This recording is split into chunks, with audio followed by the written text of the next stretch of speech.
not to be in the book. Y'all help me say, get in the book, get in the book.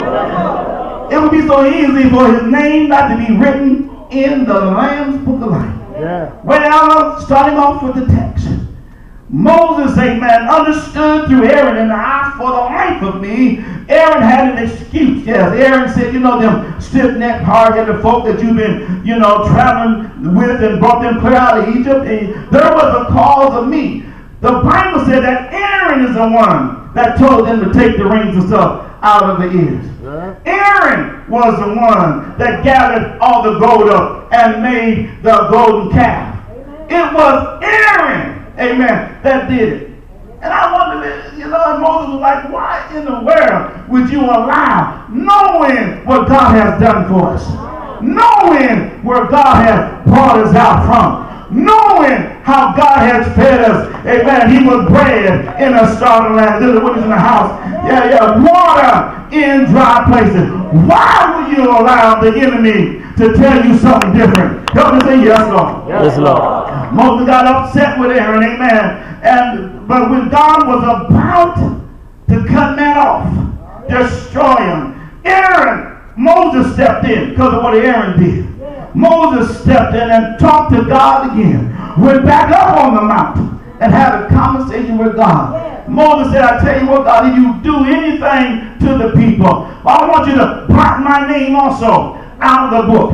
But how many know, amen, when you're living and you're doing all that you know how, when you're living according to the word of God, there's not a devil in hell can tell you or make you miss heaven.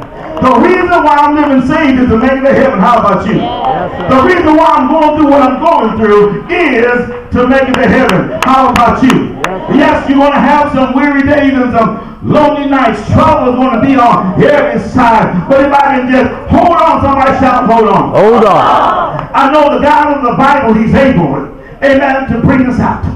Jesus told the disciples, I know you are excited about what you have seen before your eyes, but don't get caught up in the things.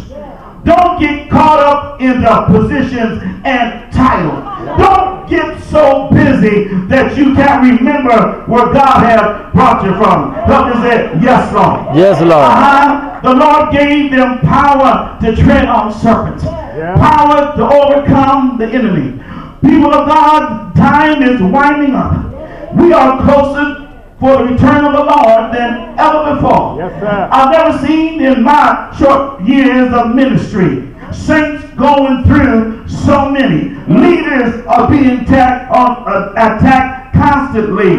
The saints' children are going through constantly. Yeah. Seems like to me the saints and the Bible says the enemy is trying to wear out the saints. Help me say yes, Lord. Yes, Lord. But it doesn't make a difference. It doesn't matter. The power of God yet exists. God is yet all powerful. God is yet the enemy's boss. Help me say yes, Lord. Yes, Lord. Yes, this former speech out of Luke 10 and 20. The speech is taken from the custom writing names of all the citizens in a public register. Several families might be known and their inheritance probably deserved because their name was written in the book. This custom is observed even in kingdoms.